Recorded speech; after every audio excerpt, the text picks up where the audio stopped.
Hello बच्चों, हमारे देश का भविष्य कक्षा 8 क्लास में लेकर के आए हैं ज्योग्राफी। और उसमें इंपॉर्टेंट चीज है भूमि संसाधन। भूमि संसाधन का संरक्षण यानी भूमि को हम लोगों को कैसे बचा करके रखना है, इस बातों पर हम लोग जानते हैं, चलते हैं और ध्यान से समझेंगे। एक नंबर में बढ़ती जनसंख्या। पृथ्वी देख रहे हैं, पृथ्वी बराबर है, सीमित है, बढ़ता नहीं है, लेकिन जनसंख्या बढ़ता। बढ़ती जनसंख्या तथा इसकी मांग के कारण वन भूमि और कृषि योग्य भूमि का बड़े पैमाने पर विनाश हो रहा है। मान लो जनसंख्या धीरे धीरे बढ़ेगा, जहां वन लगाया हुआ उसको काट करके मनुष्य क्या करता है, भूमि बनाता, भूमि में खेती करता है और उसमें मनुष्य क्या करते हैं, घर द्वार बना करके उसमें रहने लगता है, जनसंख्या ज्यादा होने के कारण। दूसरी बात चलते हैं, इससे प्राकृतिक संसाधन के समाप्त होने का डर पैदा हो गया है। जैसे मान लो जनसंख्या ज्यादा बढ़ेगा तो पृथ्वी नष्ट होते जाएगा और प्राकृतिक संसाधन धीरे धीरे क्या होगा, कम होते जाएगा। तीसरा नंबर में चलते हैं, इसलिए विनाश की वर्तमान दर को अवश्य ही रोकना चाहिए। ये जो विनाश हो रहा है ना, जनसंख्या बढ़ रहा है, पृथ्वी विनाश हो रही है, उस चीज को रोकना आवश्यक है।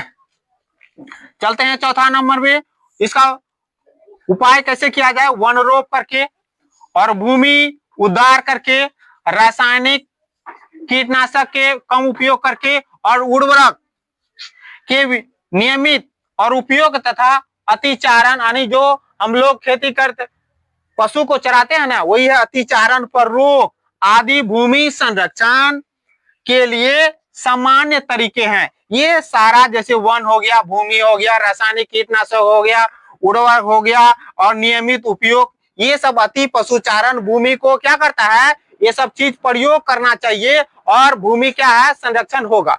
जैसे ज्यादा पेड़ लगाइएगा, रासायनिक जो कीटनाशक प्रयोग है उसको कम प्रयोग कीजिएगा, अति ज्यादा पशुचारण चराते हैं उसको, उसके पैरों खूड़ों के द्वारा से मिट्टी का क्या होता है, नष्ट होता है, ये सारा चीज है। अब चलते हैं, उसके बाद में है मृदा या मिट्टी। मृदा या मिट्टी, ध्यान से समझिएगा टॉपिक दूसरा में। अब देखिए, पृथ्वी की ऊपरी परत, कौन परत, पृथ्वी की ऊपरी परत दानेदार, मृदा का जो ऊपरी परत में क्या रहेगा, दानेदार, दानेदार कणों के आवरण की पतली परत मृदा कहलाती, क्या कहलाती है, पृथ्वी की ऊपरी परत जो रहेगा और क्या रहेगा, दानेदार कण वाला, वो क्या कहलाती है, मृदा कहलाती है। दूसरा नंबर, यह भूमि से निकट रहता है, भूमि से सटा रहता है, निकट से जुड़ी हुई है। तीसरा नंबर पर चलते हैं, स्थल रूप मृदा के प्रकार को निर्धारित करता। सभी जगह एक प्रकार की मृदा नहीं पाया जाएगा, अलग अलग क्षेत्रों में, अलग अलग जगहों में अलग अलग प्रकार की मृदा पाए जाते हैं, इसीलिए यहाँ लिखे हैं स्थल रूप मृदा के प्रकार को निर्धारित करती है। चौथा में चलिए, मृदा का निर्माण चट्टानों से प्राप्त खनिजों और जैव पदार्थ तथा भूमि पर पाए जाने वाले खनिज से होता है। पांचवा में चलते, यह अपक्ष की प्रक्रिया से बनती है। मृदा का निर्माण क्या होगा, मृदा चट्टान टूटेगा फूटेगा कई सालों के बाद या लाखों वर्षों के बाद, तब जाकर के 1 सेंटीमीटर मृदा बनता है।